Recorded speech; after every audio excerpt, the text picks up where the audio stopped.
Mesdames, Messieurs, bonsoir et bienvenue à cette édition, le sommaire. Les étudiants de ZAE ont pris part dans l'après-midi de ce mardi 14 mars à une séance de sensibilisation sur les violences aggravées sur les femmes ou les filles. Des précisions dans cette édition. En visite pour la première fois au Bénin, le chef de l'État du Niger a été reçu par son homologue béninois, Patrice Talon. Ils ont parlé de sécurité et d'économie. Les citoyens ont livré leurs impressions sur cette actualité. Plus de congés ni permission pour les fonctionnaires de la police. Le directeur général Soumaïla Yaya l'a notifié le jeudi 9 mars dernier.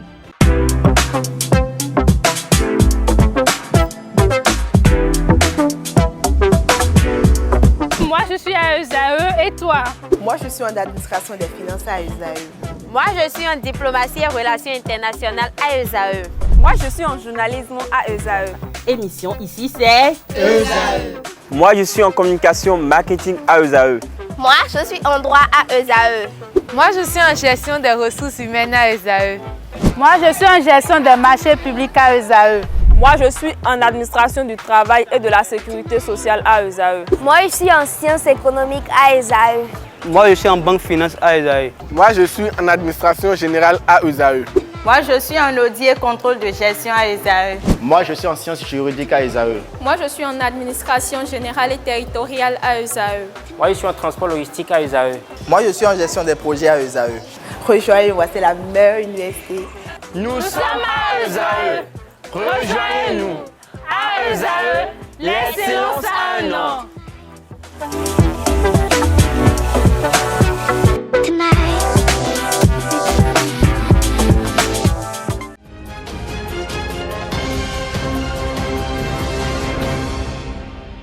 L'Association des femmes avocates du Bénin, en partenariat avec l'UNICEF, représentée par Maître Olga Anassadé et Maître Safiatou Bassabi, toute avocate au barreau du Bénin, ont organisé une causerie débat à l'endroit des étudiants de l'École supérieure d'administration, d'économie, de journalisme et des métiers de l'audiovisuel ce mardi.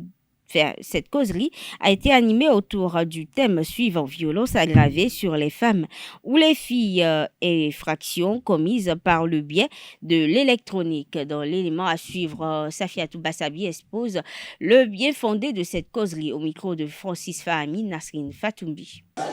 Pour qu'ils prennent connaissance de l'existence de la loi, de l'application effective de cette loi-là et leur donner des conseils.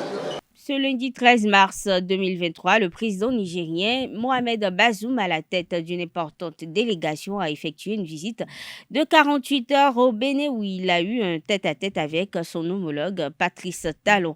Au menu des échanges, les questions économiques et surtout de sécurité entre ces deux pays qui partagent une frontière commune longue de plusieurs centaines de kilomètres. À cet effet, une équipe de notre rédaction s'est rapprochée de quelques citoyens béninois pour recueillir leurs avis suite à cette visite. Ils sont au micro de Francis Fahami, Quentin Amoussou. C'est une grande visite.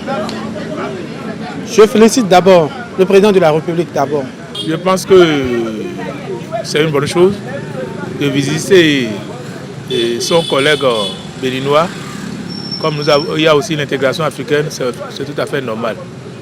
Je pense que sa visite est la bienvenue pour nous. Ça va apporter un peu de plus pour le pays, puisqu'ils vont signer des accords. C'est une bonne chose pour nous. Moi, je pense que cette visite coïncide avec, à travers les événements qui secouent avec les événements des djihadistes et des terroristes là. Bon, c'est dans cette condition qu'il a fait une visite au Bénin pour voir dans quelles conditions les deux pays peuvent collaborer en envie de lutter contre les djihadistes et ces bandits qui sévissent dans le nord du Bénin et aux frontières du Niger. Il est temps, parce que le Bénin a eu un grand lien avec le Niger. Ça peut arranger notre pays. Parce que parmi ces décisions qu'ils ont sorties, au moins ça peut donner une grande chose dans notre pays. Faire une coalition avec son homologue, le président du Niger, ça c'est un grand quelque chose. On ne peut pas dire que c'est quelque chose aussi du mal. Un président qui a une bonne vision dans son pays peut faire ce genre de choses pour faire apaiser les tensions qu'il y a dans son pays. Il y a de quoi qu'il se déploie, il peut même venir à plusieurs reprises.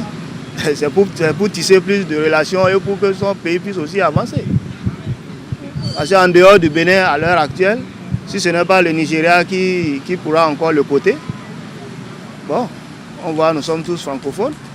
C'est mieux de rester comme il est, le Niger est toujours resté. Le président Patrice Talon a écarté la possibilité d'un remaniement ministériel après les dernières élections législatives. C'était lors du point de presse conjoint avec son homologue du Niger, Mohamed Bazoum, tenu le 13 mars au Palais de la Présidence. À ce propos, je vous invite à suivre le commentaire de quelques citoyens rencontrés dans la ville de Cotonou. Son Excellence le Président est libre de faire le remaniement à tout moment. Mais le message d'hier qu'il a lancé, moi je pense que un président debout est d'abord politique. C'est une question à ne même pas toucher. C'est bien dit, on ne change pas l'équipe qui gagne. Alors, si on maîtrise déjà ceux avec qui l'on travaille et qu'on a déjà le résultat qu'il faut, je crois que ce n'est pas la peine de dire qu'il faut changer qui que ce soit. C'est lui qui a son équipe. Cela dit qu'il ne va pas remanier. C'est à lui de décider de remanier ou de ne pas remanier. Le président vous a déjà dit dans ce pays qu'on ne change pas l'équipe qui gagne. Je vais vous donner un petit exemple. Si moi j'ai mon société, j'ai nommé mon DG, il travaille bien. Je vois que tout le travail qu'il fait, je vois qu'il amène des financements dans mon société. Moi je ne peux jamais le changer. Il n'a pas menti. On ne change pas l'équipe qui gagne. Quelle équipe gagne ici? Chaque ministre occupe bien sa place. Il fait bien son travail. Pourquoi je vais le changer? Est-ce que dans le Bénin complet, il n'y a pas d'autres personnes qui vont faire valoir leurs compétences? Il fait tout. Je vois qu'il ne vole pas. Il travaille bien. Pourquoi il va le changer? Je ne peux pas le changer. Si je suis à sa place, moi aussi je peux faire comme ça. C'est mieux de continuer avec ceux qui sont là, qu'on maîtrise et qui font le boulot comme cela se doit. Il y a les ministres du gouvernement qui sont assis dans la salle. Je pense qu'il ne peut pas directement dire à ces derniers qu'il veut les remanier. Dire qu'un seul ministre ne peut pas vous faire l'argent, faire truc là, non. C'est qu'est-ce que celui-là donne par rapport à son poste, d'accord? Qu'est-ce qu'il donne comme résultat? C'est le résultat qui compte. Peu importe qui est là, si le résultat est parfait, c'est tout. On fait avec, c'est tout. Moi, je crois que c'est la meilleure option. Hein. Puisque celui qui viendra bouffer, ou bien celui qui viendra le remplacer, c'est pour dire, bon, toi, va d'abord, celui-ci viendra prendre ta place. Mais est-ce qu'on est sûr de ce que celui-là va donner par rapport à ce que l'autre a donné les années antérieures? Ces ministres du gouvernement n'ont qu'à s'attendre à tout moment à leur départ. Autant de Yahi, tous les travaux que Yahi a fait, il n'y a pas de rigueur. Mais notre président a mis la rigueur. Et puis les ministres le respectent. Ils font bien leur travail. Et pourquoi il va faire ce remaniement ministériel? Il ne peut pas le faire. Autant de Yahi, on a vu beaucoup de ministres, non, qui bouffent de l'argent, qui bouffent et puis ils bouffent ils bouffent de l'argent. Mais aujourd'hui, qui? Toi, ministre, tu peux bouffer quel argent aujourd'hui dans ce gouvernement? Mais malgré ça, ils n'ont pas découragé. Ils font leur travail. Si moi j'étais président de la République, là, je vais à 98%, je vais remanier ce gouvernement. Dans le cadre de la commémoration de la Journée internationale des droits de la femme du 8 mars 2023, la Fondation HEC et ses partenaires ont célébré les femmes à travers une formation sur l'autonomisation des femmes et des filles. Cette activité a réuni une vingtaine de femmes qui se sont partagées des expériences et des meilleures habitudes financières. Reportage Anaël Vianedou. Ce 8 mars 2023, la Fondation HEC et l'Association d'aide au développement des femmes du Bénin ont rassemblé une vingtaine de femmes autour d'une formation pour l'autonomisation des filles et des femmes. Il y a des dépenses annuelles aussi. Par exemple, les personnes qui ont des véhicules savent qu'il y a la TVM, la taxe sur les véhicules à moteur. On paye ça par période. Il faut que vous sachiez que vous avez telle dépense, souvent c'est en début d'année, et on coche. C'est un exercice qui semble difficile, mais vraiment, essayons de le faire. En tout cas, moi, j'essaie de le faire. Occasion pour les participantes de cette fondation de faire le diagnostic de leurs habitudes financières. Que l'argent est utilisé essentiellement pour les dépenses de la maison. Et la priorité pour nous, c'est d'avoir nos enfants. Et là, nous n'avons pas du tout de revenus qui soient permanents. Et le type d'épargne, généralement, pour nous, dans ce groupe, c'est l'Atlantique. À côté de ça, nous avons nos parents qui font gérer. Nos parents qui sont déjà retraités et qui ne sont pas à l'abri de leurs besoins, par exemple. Il faut leur acheter des médicaments, il faut dégager tout ça, la soutenir. Un exercice qui leur a permis d'explorer les pistes pour une gestion plus rationnelle de leurs ressources. La présidente de la fondation H&C, satisfaite, revient sur les motivations de ce terme. Ce thème a rapport avec les femmes.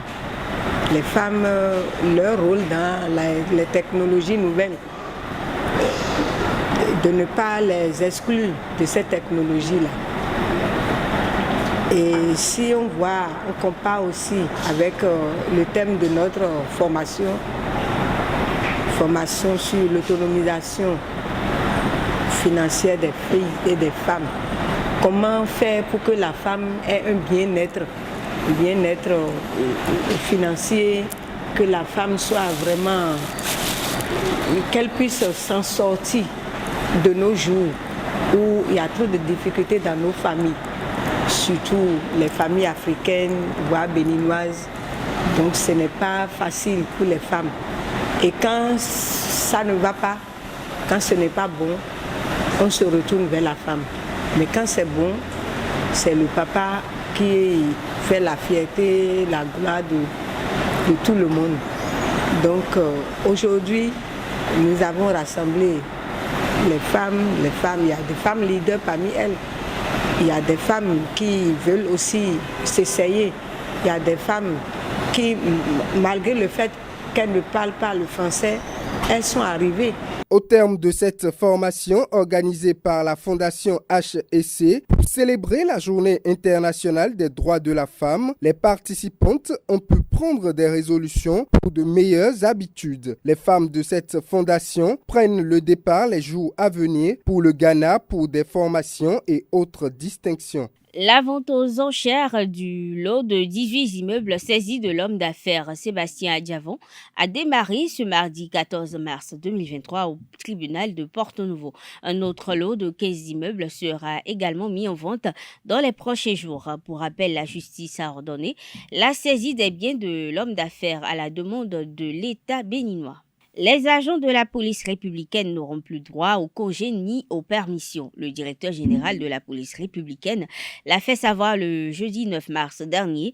Pour rappel, les raisons l'ayant motivé restent inconnues. Le nouveau sélectionneur de l'équipe nationale du Bénin, Cherno-Aurore, a publié sa toute première liste des joueurs convoqués pour la double confrontation face au Rwanda dans le cadre des éliminatoires de la CAN Côte d'Ivoire 2023. Quelques heures après la diffusion de la liste, Colomboussou a recueilli les commentaires de quelques journalistes sportifs. Moi, je dirais tout simplement qu'on ne peut avoir une autre liste que celle que nous avons, parce que toutes les fois, nous avons parlé de transition, qu'il faut une osmose déjà entre l'ancienne génération et la nouvelle. Et là, lorsque nous prenons aujourd'hui notre sélection nationale, on ne va pas dire que nos joueurs, en tout cas la plupart de ces joueurs-là, qui ont longtemps évolué avec l'équipe Fagnon, sont déjà un peu vieillissants. Et là, il faut déjà trouver la transition. Et sur cette liste, on constate qu'il y a déjà 4 ou 5 joueurs locaux qui ont été donc convoqués pour ces deux matchs entre le Bénin et le Rwanda. Je crois que c'est la meilleure des listes qu'on puisse faire pour aller donc défendre les couleurs nationales. Et là, Kenot a su faire un choix judicieux.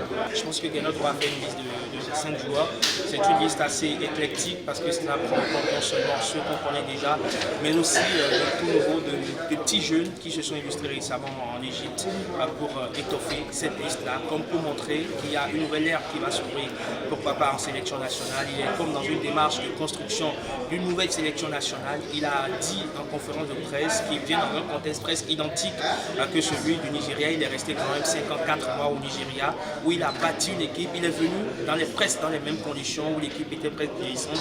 Il fallait la rajeunir. C'est ce qu'il a fait au Nigeria. Oui, effectivement, on pourra nous opposer du fait que le Nigeria a un vivier important de footballeurs et que le Bénin n'est pas pareil. Mais il faut quand même à un moment donné renouveler cet effectif-là. Nous sommes tous d'accord sur le fait que beaucoup de joueurs de l'effectif du Bénin sont déjà vieux et qu'il faille forcément une transition. C'est ce que Guénon Droit a commencé aujourd'hui en convoquant 4 jeunes qui étaient à la Coupe d'Afrique des Nations U20 avec d'autres joueurs du championnat également. C'est dire que le nouveau sélectionneur national veut se bâtir, ou du moins veut bâtir une nouvelle équipe, on va dire, sur les anciens qu'on connaît déjà, mais également des jeunes qui progressivement vont faire le pas dans l'équipe. Il a dit lui-même en conférence de presse, laisser ces jeunes-là presque sans encadrement, ce serait un cadeau empoisonné, et donc on va attendre ce que cela va donner, ce maillage entre les nouveaux, ce mix, j'allais dire, entre les nouveaux et les anciens. Pour la première liste de notre groupe, c'est vrai qu'on s'attendait beaucoup plus, pas forcément à des surprises, parce qu'on sait qu'il faudra beaucoup plus s'appuyer sur la liste, ceux-là qui sont les habitués, les têtes de gondole de l'équipe nationale. Mais après, il faut reconnaître qu'au Bénin, on n'est pas trop habitué à avoir des jeunes dans l'effectif. Mais il a pris quand même le risque de lancer une certaine majorité de jeunes, beaucoup plus de 20 ans ou de moins de 20 ans dans l'effectif. Et je crois que c'est aussi ça déjà l'essentiel, parce qu'il a dit qu'il est là beaucoup plus pour travailler sur la reconstruction de l'équipe nationale. Du coup, il faudra forcément faire avec les jeunes. Si on veut réellement faire cette reconstruction, il faudra s'appuyer sur les jeunes, tout en ayant un œil sur les anciens qui sont là, s'appuyer sur eux pour essayer de construire le nouveau noyau autour d'eux. Et on a surtout des jeunes qui ont montré quand même qu'ils ont du talent, qu'ils ont du potentiel pour, pourquoi pas, apporter un plus à la sélection nationale. Qu'il y ait 4 joueurs jeunes ou pas, ça nous fait des choses. Parce que j'estime que pour être en équipe nationale, il faut le mériter. Ce n'est pas parce qu'on a été quart de finaliste à la Coupe d'Afrique des Nations Juniors qu'il faut forcément être en équipe nationale. Pour moi, ce n'est pas parce qu'on a été 2 fois homme du match qu'il faut forcément être en équipe nationale. Pour y être, il faut le mériter. Et si Garnet a fait ses choix, c'est parce qu'il mérite ses choix. Je ne suis pas fanatique de ceux qui pensent qu'ils ont fait si, il faut les mettre en équipe nationale. Stéphane Sessignon a 200 ans, s'il mérite d'être en équipe nationale, il le sera. Ça, c'est ma philosophie. Je pense que les choix ne sont pas discutables. Quand on prend un peu... Le choix discutable aujourd'hui, c'est au niveau des buts. Comme me disent juste, quand on prend les 52 pays africains ajoutés à toute la carte mondiale, les meilleurs gardiens que nous avons. Je ne suis pas satisfait des prestations de Saturnin Labé. Mais pour le moment, entre le moins et le mal, c'est le moins mal. C'est comme on dit dans ma langue. Quand on regarde dedans, il y a le mieux, c'est lui. Je ne suis pas son fan, mais il le sait très bien. Mais là, pour le moment, c'est le meilleur. Quand on prend les gardiens des 3 premiers clubs au championnat, au niveau de la Super League, il y a Lotto, Coton et Consort, qui sont les meilleurs gardiens que nous avons. Qui peut mieux faire que Saturnin à la queue? Il n'y en a pas. Donc je pense que ça, c'est passé. Pour le choix de Stéphane Sessignon, quoi qu'on dise, il nous a montré par le passé, les derniers matchs qu'il a fait, que malgré son âge, il a encore un plus à apporter à cet effectif. Et donc je pense que le choix n'est pas discutable. On souhaite juste bonne chance à Garnet. La Super League Pro 2022-2023 va aborder sa 6e journée ce mercredi. Le leader Lotto Popo reçoit l'association sportive du port autonome de Cotonou Aspac à Grand Popo. Son dauphin Coton FC accueille Dynamo d'Abomey à Ouida. Aema affronte Damissa à Kbobé. Asfo se déplace sur le terrain de Cavalier à Niki. Requin rencontre Bani Gorsé au stade René Pleven de Cotonou. Mesdames, Messieurs, ainsi prend fin cette édition. Merci de l'avoir suivi. Excellente soirée et à très bientôt.